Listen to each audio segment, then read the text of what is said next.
దేశంలో లక్షలాది మంది యువతకు ఐఏఎస్ ఉద్యోగం ఒక కళ. ఎన్నో ఏళ్ల కష్టం, పట్టుదల, పోటీ పరీక్షల పోరాటం తర్వాతే ఆ స్థాయికి చేరుకోవచ్చు. అలాంటి అత్యున్నత హోదాలో ఉన్న ఒక అధికారి నాకు పని లేకపోతే ఆ పదవి వద్దంటూ ఏకంగా రాష్ట్రపతికే రాజీనామా లేఖ పంపడం ఇప్పుడు దేశవ్యాప్తంగా కూడా చర్చనీయాంశంగా మారింది. ఉత్తరప్రదేశ్కి చెందినటువంటి ఐఏఎస్ అధికారి రింకు సింగ్ రాహి తీసుకున్న ఈ నిర్ణయం ఇప్పుడు పరిపాలనా వర్గాల్లోనే కాదు, రాజకీయ వర్గాల్లో, సోషల్ మీడియాలో, సామాన్య ప్రజల్లో కూడా పెద్ద ఎత్తున చర్చకు దారితీసింది. పని చేయకుండా జీతం తీసుకోవటం నా నైతిక విలువలకు విరుద్ధం అని ఆయన చెప్పిన మాట ఇప్పుడు దేశవ్యాప్తంగా వినిపిస్తూ ఉంది. రింకు సింగ్ రాహి రాజీనామా వెనుక ఉన్నటువంటి కారణం మరింత సంచలనంగా మారింది. ఆయన ఆరోపణ ఏంటంటే గత 8 నెలలుగా తనకు ఎలాంటి నిర్దిష్ట బాధ్యతలు ఇవ్వలేదని. అంటే ప్రభుత్వం జీతం ఇస్తోంది, హోదా ఉంది, పోస్టింగ్ పేరుంది, కానీ పని మాత్రం లేదు. ఒక అధికారికి ఇది సాధారణ విషయం కాదని, ముఖ్యంగా ప్రజల కోసం పనిచేయాలని వ్యవస్థలోకి వచ్చిన తనలాంటి వ్యక్తికి ఇది మరింత బాధాకరమని ఆయన తన లేఖలో పేర్కొనడం జరిగింది. పని చేయకుండా, ప్రజలకు ఉపయోగపడకుండా కేవలం హాజరు పేరుతో ఉండటం తన మనసుకు, అలాగే తన విలువలకు, తన సేవా ధోరణికి సరిపడదని కూడా ఆయన చాలా స్పష్టంగా చెప్పడం జరిగింది. ఇక్కడ ఒక ఆసక్తికరమైనటువంటి విషయం ఏంటంటే రింకు సింగ్ రాహి పూర్తి స్థాయిలో ప్రభుత్వ సేవను వదిలేయాలని చెప్పటం లేదు. ఎందుకంటే ఆయన లేఖలో ప్రధానంగా కోరింది టెక్నికల్ రిజైన్, తన మాతృసేవ అయినటువంటి ప్రొవిన్షియల్ సివిల్ సర్వీసెస్ PCSకు తిరిగి వెళ్ళే అవకాశం. అంటే ఆయనకు అభ్యంతరం ప్రభుత్వ సేవ పట్ల కాదు, పని లేకుండా వ్యవస్థలో పక్కన పెట్టబడినట్లుగా ఉంచటం మీదే. నేను ఉద్యోగం మానేయాలనుకోవటం లేదు, నాకు పని చేయడానికి ఒక అవకాశం ఇవ్వాలి అన్న భావన ఆయన వాదనలో మనకు చాలా స్పష్టంగా కనిపిస్తూ ఉంది. ఇదే అంశం ఇప్పుడు ఈ ఘటనను మరింత లోతుగా చర్చించాల్సిన అంశంగా మార్చిందని మనం చెప్పుకోవాలి. రింకు సింగ్ రాహి గురించి ఇప్పుడు దేశం మాట్లాడటానికి మరో ముఖ్యమైనటువంటి కారణం ఆయన గతం. ఆయన సాధారణ అధికారి కాదు, అవినీతి మీద పోరాటం చేసినటువంటి అధికారి, జీవితాన్ని పణంగా పెట్టి నిజం కోసం నిలిచినటువంటి ఒక అధికారి. 2008-2009 సమయంలో ముజఫర్ నగర్లో సోషల్ వెల్ఫేర్ ఆఫీసర్గా పనిచేస్తున్నప్పుడు విద్యార్థుల స్కాలర్షిప్లు, ఇతర సంక్షేమ పథకాల నిధుల్లో భారీ అవకతవకలను ఆయన బయటపెట్టడం జరిగింది. ఆ దర్యాప్తు క్రమంలో 100 కోట్లకు పైగా ఉన్నటువంటి కుంభకోణం వెలుగులోకి వచ్చిందన్నటువంటి రిపోర్టులు పేర్కొన్నాయి. అదే పోరాటం ఆయన జీవితాన్ని పూర్తిగా మార్చేసింది. ఆ కుంభకోణాన్ని బయటపెట్టిన తర్వాత ఆయనపై తీవ్రమైనటువంటి ఒత్తిళ్లు వచ్చాయని, లంచాలు ఆఫర్ చేశారని, హెచ్చరికలు కూడా చేశారని, అయినా కూడా ఆయన వెనక్కి తగ్గలేదని ఆయన గత ఇంటర్వ్యూలో అనేక సందర్భాల్లో స్పష్టంగా ఆ వివరాలన్నీ కూడా వ్యక్తం చేయటం జరిగింది. చివరికి 2009లో ఆయన మీద కాల్పులు జరిగాయి. ఆ దాడిలో ఆయన తీవ్రమైనటువంటి గాయాలు కూడా కావటం, ముఖం, దవడ, కంటి భాగంలో తీవ్ర గాయాలు కూడా అయ్యాయి. ఒక కంటి చూపు కూడా ఆయన కోల్పోవటం జరిగింది. ఒక రకంగా వినికిడి కూడా ఆయన దెబ్బతింది.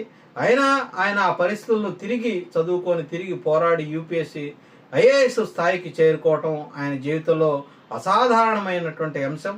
అందుకే చాలామంది ఆయన కేవలం ఒక అధికారి మాత్రమే కాకుండా వ్యవస్థలో పోరాడిన ఒక యోధుడుగా గుర్తించే పరిస్థితి అయితే కనిపిస్తూ ఉంది. ఇలాంటి వ్యక్తి ఇప్పుడు నన్ను పని చేయనివ్వటం లేదు అని చెప్పటం సహజంగానే అనేక ప్రశ్నలకు లేవనెత్తా ఉంది. ఆయన చివరిసారిగా షాజహాన్పూర్ జిల్లా పుబాయన్లో NDMగా పనిచేశారు. అక్కడ బాధ్యతలు చేపట్టిన తొలి రోజే ఒక వీడియో వైరల్ అయింది. అందులో ఆయన కార్యాలయ పరిసరాల్లో పరిశుభ్రత సమస్యపై బాధ్యత వహిస్తూ న్యాయవాదుల నిరసన మధ్య గుంజీలు కూడా తీయటం జరిగింది. ఆ వీడియో అప్పట్లో తీవ్రమైనటువంటి చర్చకు దారితీసింది. ఆ ఘటన తర్వాత ఆయనకు లక్నోలోని బోర్డ్ ఆఫ్ రెవెన్యూకు అటాచ్ చేశారు. అప్పటి నుంచి తనకు ఎలాంటి అర్థవంతమైనటువంటి ఫీల్డ్ బాధ్యతలు ఇవ్వలేదని ఇప్పుడు ఆయన అయితే స్వయంగా చెప్తున్నటువంటి పరిస్థితి. రాహి వాదన ప్రకారం ఒక యువ IAS అధికారికి మొదటి కొన్ని సంవత్సరాలు చాలా కీలకమైనటువంటి పరిస్థితి. ఎందుకంటే ఆ దశలోనే ఫీల్డ్ అనుభవం వాళ్ళకు వస్తుంది. ప్రజల సమస్యలు కూడా వాళ్ళు తెలుసుకునేందుకు అవకాశం ఉంటుంది.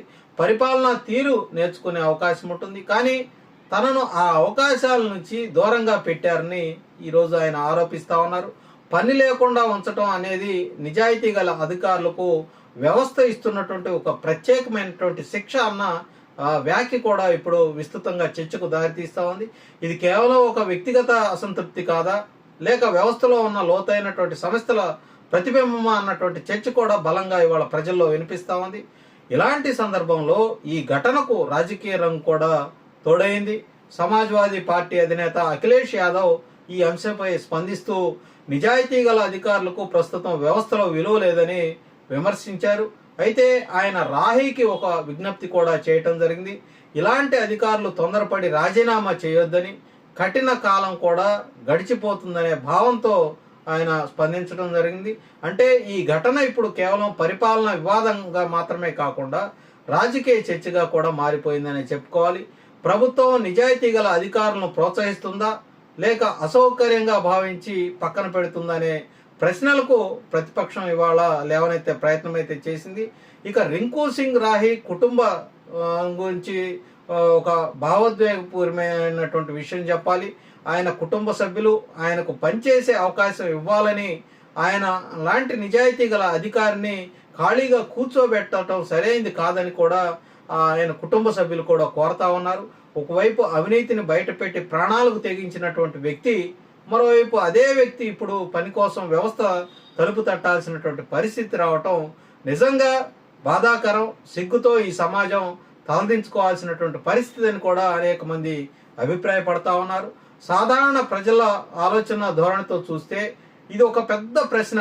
నిజాయితీగా పనిచేయాలనుకునే అధికారికి వ్యవస్థలో సరైనటువంటి స్థానం లేకపోవటం ఏంటని ఒక సందేహం సహజంగానే కలుగుతూ ఉంది.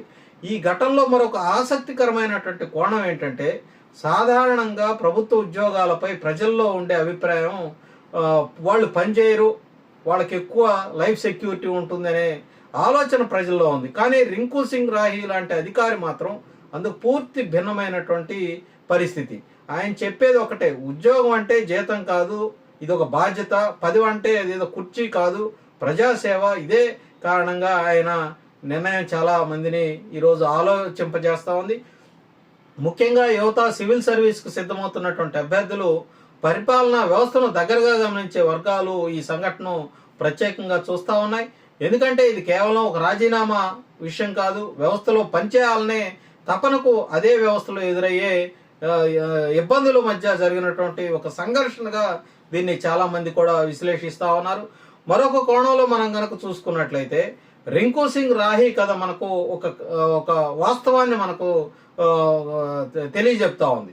అవినీతి బయట పెడితే ఎలాంటి ప్రమాదం ముంచుకొస్తుందో కూడా, నిజాయితీగా వ్యవహరిస్తే ఒత్తిడి ఏ విధంగా ఉంటుందో కూడా, వ్యవస్థలో మార్పు తీసుకురావాలంటే ప్రతిఘటన ఏ విధంగా ఎదుర్కోవాల్సి వస్తుంది. ఇలాంటి పరిస్థితులు నిలబడి కాల్పులకు గురై శారీరక వైకల్యాన్ని ఎదుర్కొని తిరిగి ఐఏఎస్ స్థాయికి ఎదిగినటువంటి వ్యక్తి చివరికి నాకు పని చూపించండి అని చెప్పాల్సినటువంటి పరిస్థితి ఇవాళ అందరినీ కూడా కలిచివేస్తుంది. ఇది కేవలం ఉత్తరప్రదేశ్ సైన్య లేదా దేశవ్యాప్తంగా పరిపాలనా వ్యవస్థలోని ఒక పెద్ద సమస్యను లేవనెత్తే ప్రశ్నగా ఇవాళ తెరపైకి వస్తూ ఉంది. మొత్తానికి రింకు సింగ్ రాహి రాజీనామా దేశానికి ఒక బలమైనటువంటి సందేశాన్ని ఇస్తూ ఉంది. నిజాయితీ గల అధికారి వ్యవస్థలో ఉండాలంటే అతనికి పనిచేసే వేదిక కూడా ఉండాల్సినటువంటి అవసరం ఉంది. కేవలం ఏదో హోదా, జీతం, పోస్టింగ్ పేర్లు ఈ సరిపోవు. ప్రజలకు సేవ చేసే అవకాశమే అసలైనటువంటి విలువ.